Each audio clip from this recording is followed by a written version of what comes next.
Hello, good morning అండి. నిన్న బజారు వెళ్ళినప్పుడు నేను పిండి గోధుమలు తెచ్చానండి, 1 కేజీ. సరే, మా వాళ్ళు గోధుమలతో ఏం చేస్తారంటే, నేనేం చేస్తానంటే చిన్నప్పుడు మా అమ్మగారు చేసినటువంటి గోధుమ హల్వా గుర్తుకొచ్చిందండి. సరే, ఏం చేస్తానంటే 2 గ్లాసుల గోధుమలు తీసుకున్నానండి, దాదాపుగా ½ కిలో సుమారుగా. ఆ 2 గ్లాసుల గోధుమల్ని శుభ్రంగా డబ్బాలో వేసేసి పంపు కింద పెట్టేసి శుభ్రంగా కడిగేశానండి. 1-2 సార్లు కడిగేశానండి. ఎందుకంటే గోధుమలో తెలియకుండా ధూళి, మట్టి, పొట్టు ఏమన్నా ఉంటే కడిగేసినట్టు అవుతుందండి. చూడండి ఎలా కడుగుతున్నాను నీట్గా. తర్వాత ఏం చేయాలంటే ఈ కడిగిన నీళ్ళన్నీ వంచేసుకోవాలండి. వంచేసుకుని 1-2 సార్లు, అంటే మీకు వీడియోలో 1-2 సార్లు చూపించట్లేదు, కానీ చెప్పడం అయితే బాధ్యత కాబట్టి చెబుతున్నానండి.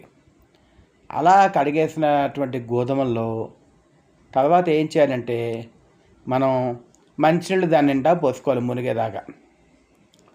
మంచినీళ్ళు పట్టుకుని మంచినీళ్ళు కనుక దాంట్లో పోస్తే మంచినీళ్ళతో శుభ్రంగా నానుతుందండి. అది ఒక రోజంతా నానబెట్టాలండి కనీసం. పిండి గోధుమలు కదా, మనం పోసిన నీళ్లు శుభ్రంగా నానిపోతాయి. ఆ మన్నాడు ఏం చేశాను, 2 బ్యాచ్ల కింద మిక్సీలో వేసి, చూడండి, ఒక బ్యాచ్ మిక్సీలో వేసి శుభ్రంగా పేస్ట్ లాగా మిక్సీ పట్టేసుకుని, తర్వాత ఆ మిక్సీ పట్టిన తర్వాత వచ్చినటువంటి ఆ పదార్థాన్ని ఒక జల్లెడ అంటే మన టీ వడపోతుంటాం చూసారు, ఒక జల్లెడ లాంటి దాంట్లో పోసుకుని మొత్తం అంతా కూడా పేస్ట్ దాంట్లోకి వంచేస్తే ఆ పేస్ట్లో నుంచి వచ్చే పాలన్నీ కూడా కిందకి దిగిపోతాయి. తర్వాత మిక్సీలో కూడా నీళ్లు పోసుకుని శుభ్రంగా కడిగేసుకుని ఆ నీళ్ళు కూడా ఈ వడపోతలో పోసేసుకోండి. అప్పుడు ఏమవుతుందంటే మీకు మిక్సీ కడిగినట్టుగా అనిపిస్తుంది. తర్వాత ఆ పాలన్నీ కూడా కిందకి దిగిపోతాయి. తర్వాత మళ్ళీ 2వ బ్యాచ్ వేశానండి. ఈ లోపల ఏమవుతుందంటే ఆ మొదటి బ్యాచ్ ఆ వడపోతలో ఉన్నటువంటి దాంట్లో ఉన్నటువంటి ఆ పాలన్నీ కూడా కిందకి దిగిపోతే మనం ఏం చేయాలంటే ఆ వడపోత పైన ఉన్నటువంటి ఆ గోధుమ వ్యర్థ పదార్థంని అంతా కూడా ఒక చోట పక్కన పెట్టాం. అంటే పిప్పిని, గోధుమ పిప్పి అంటాం దాన్ని. వ్యర్థ పదార్థం అనకూడదు కానీ పిప్పి అనొచ్చు. ఇప్పుడు 2వసారి మిక్సీ పట్టినటువంటి ఆ యొక్క పిండి, పాలు వచ్చేటువంటి ఆ పిండి మొత్తం మళ్ళీ వడపోతలో పోసాను. మిక్సీ కడిగి నీళ్లు పోసాను. మిక్సీ పోసి నీళ్లు పోస్తే ఈ లోపల ఏం చేశాను, మళ్ళీ ఆ మొదటిసారి తీసినటువంటి మిక్సీ పట్టినటువంటి ఇది ఉంది కదా పిప్పి, అది మళ్ళీ మిక్సీలో వేశానండి 2వసారి. ఎందుకంటే ఇవన్నీ కూడా 1-2 సార్లు చేసుకుంటే మనకి గోధుమ పాలు చిక్కగా వస్తాయండి. చూడండి, ఆ వడపోతలో వేసిన చెంచాతో కలుపుతూ ఉంటే ఆ పైన నీళ్ళన్నీ కిందకలాగా గిన్నెలోకి వెళ్ళిపోతాయి. చూడండి, అంతా ఆ వడపోతని అలా కొడుతూ లేకపోతే చేత్తో పిండుతూ నొక్కుతూ ఉంటే ఆ గోధుమ పిప్పిలోంచి మొత్తం పాలన్నీ కూడా బయటకు వచ్చేస్తాయి. చూసారా, చేతికైతే అంటుకుంటుందండి. చేతికి అంటుకోకుండా ఏ పని అవ్వదండి. ఆ పిప్పంతా కూడా మనం దూరం చేసుకోవాలి. 2 సార్లు చేస్తే చాలండి. ఊరికే అనవసరంగా 3 సార్లు 4 సార్లు చేస్తే నీళ్ళు ఎక్కువైపోతుంది. ఈ లోపల ఏం చేశారంటే జీడిపప్పులు కావాలి కదండి హల్వా చేయాలంటే. అందుకని జీడిపప్పులన్నీ చిన్న చిన్న బద్దల కింద కత్తెర సహాయంతోనూ కొన్నిసార్లు చేత్తోనూ టపటప ముక్కల కింద చేసానండి. తర్వాత యాలకులు కూడా కట్ చేసి యాలకులు తొక్కుతో సహా తీసుకున్నాను. తర్వాత కిస్మిస్లు, మన ఎండు ద్రాక్ష అంటాం కదా, ఇవన్నీ కూడా ఒకదాని తర్వాత ఒకటి నేతిలో వేయించానండి. అంటే బాగా దోరగా వేయించలేదు, మధ్యస్థంగాను. చూసారా ఎలా వేయిస్తున్నాను. కొద్దిగా నూనె కాదండి, నెయ్యి వేసి చక్కగా వేయిస్తే జీడిపప్పులు మంచిగా సగం వేగినా చాలు. జీడిపప్పు ఎలా ఉన్నా అందమే. అలాగే చూడండి, కిస్మిస్, యాలకుల పొడి అన్నీ కలిపి నూనెలో మళ్ళీ నూనెనే వస్తుంది, నేతిలో వేయిస్తే కిస్మిస్ పళ్ళన్నీ కూడా ఎండు ద్రాక్ష చక్కగా ఉబ్బుతాయండి.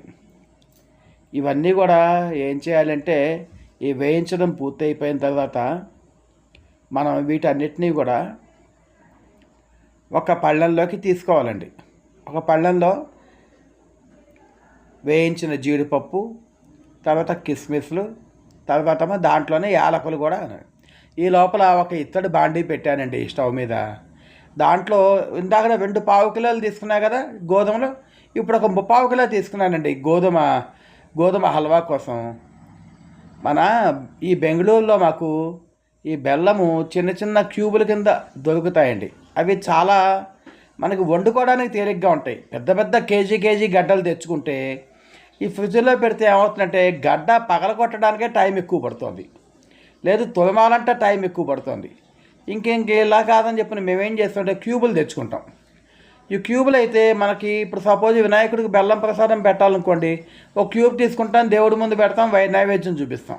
అట్లాగా ఈ లోపల ఈ గోధుమ పాలు పైన తెల్లటి తెట్టులాగా చూసారా, మేఘల్లాగా వచ్చేస్తుంది. అదంతా దూరం చేసేయాలి, అదంతా తీసేసి బయట పడేయాలి.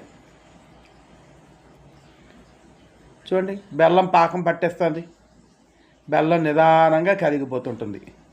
ఆ ఇత్తడి బాండీలో బెల్లం వేసినట్టు ఒక 1 గ్లాస్ నీళ్లు పోయాలండి. నీళ్లు పోస్తేనే బెల్లంకి పాకం తొందరగా వస్తుంది.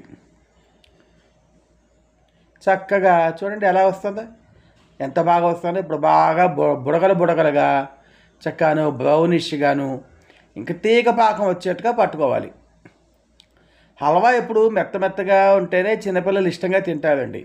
మరీ ముదురు పాకం వచ్చేసి అది నోట్లో పెట్టుకోగానే నాలుగు అంటుకుంటే ఇబ్బంది. ఈ లోపల ఈ గోధుమ పాలు ఉన్నాయి కదా తేరుకున్నవి, ఆ గోధుమ పాలన్నీ ఈ పాకంలో వేసామండి. పాకంలో వేసి అలా కలిగి పెట్టామండి, బెల్లంతో పాటు కలిగి పెట్టామండి. స్లోగా తిప్పాలండి, చాలా సహనం ఉండాలండి. తిప్పుతూ ఉంటేనే లోపల ఈ మైదాపిండి గడ్డల్లాగా, లేకపోతే హల్వా ఈ గోధుమ పాలు ఈ బెల్లము కలిసిపోయి లోపల గడ్డలుగా వచ్చేస్తూ ఉంటుంది. తిప్పుతూ ఉండాలండి. చెయ్యి నొప్పి వచ్చినా సరేనండి, వదలకూడదండి. ఎందుకంటే తినాలి అనుకుంటే ఏదైనా పదార్థము కొంచెం కష్టపడాలండి. మా వల్ల కాదు అంటున్నారండి. అయితే పిల్లలకి ఈ రుచులవన్నీ ఎవరు పెడతారండి? మన ఇంట్లో మన పిల్లలకి మనం పెట్టకపోతే పక్కింటి వాళ్ళు పిలిచి పెడతారా? కొంచెం బద్ధకం వదులుకోవాలండి. మీకు ఇంట్లో ఆడవాళ్ళకి శక్తి లేకపోతే ఇంటి యజమాని పిలవండి. అదిగో చూసారా ఎలా గడ్డలుగా వచ్చిందో, పేస్ట్ లాగా వస్తుంది, లేహేల్లాగా. చూడండి ఎంత బాగుందో. అలా గడ్డలుగా వచ్చిన దాన్ని జాగ్రత్తగా కలిగి పెడుతూ కిందకి పైకి కిందకి మధ్యలో నెయ్యి కూడా వేశారండి. అంటే మీకు చూపించడం జరగలేదమ్మా, కానీ నెయ్యి వేస్తే అంటుకోకుండా ఉంటుంది. తర్వాత ఒక పళ్ళానికి నెయ్యి రాసి పళ్ళెమంతా చూడండి, పళ్ళెమంతా ఎలా రాస్తున్నాను, పళ్ళెమంతా నెయ్యి రాసేస్తే ఇప్పుడు మనం ఏం చేయాలంటే ఈ జీడిపప్పులో ఉన్నాయి కదా ఇందాక వేయించి పెట్టుకున్నాం, ఆ జీడిపప్పులు కిస్మిస్లు అవన్నీ కూడా పళ్ళల్లో వేసేసి పళ్ళానికి చుట్టూతా రాసేస్తే 4 వైపులా అలా చూడండి ఎలా పచ్చి చేశాను.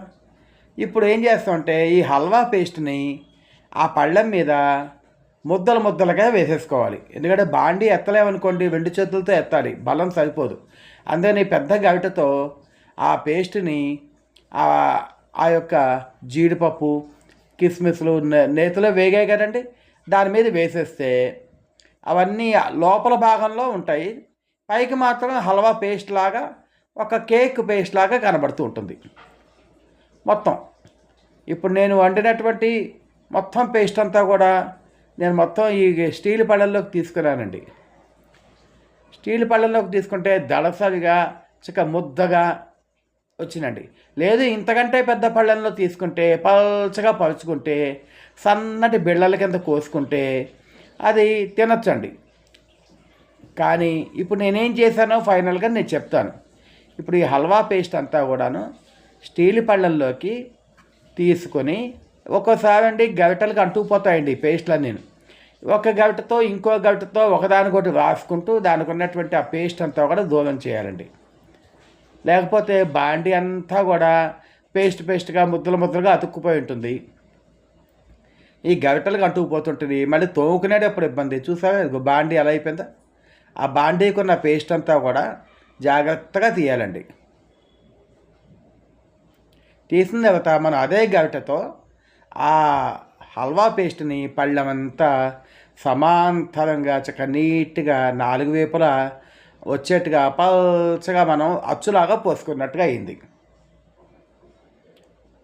అప్పుడు ఏమవుతుందండి, ఇప్పుడు మనం గాలిగా ఆరబెట్టామనుకోండి, పైన ఉన్నటువంటి హల్వా పదార్థం అంతా గట్టి పడుతుంది. ఆ కింద భాగంలో ఉన్న జీడిపప్పులు కిస్మిస్లు అన్నీ గట్టిగా అంటుకుపోతాయండి. ఇప్పుడు అంటుకుపోయినప్పుడు ఏమవుతుంది, మనం ముక్కల కింద కోసామనుకోండి, కింద భాగంలో మనకి జీడిపప్పులు కిస్మిస్లు అంటుకుంటాయి కదా. అలా చేసుకోండి.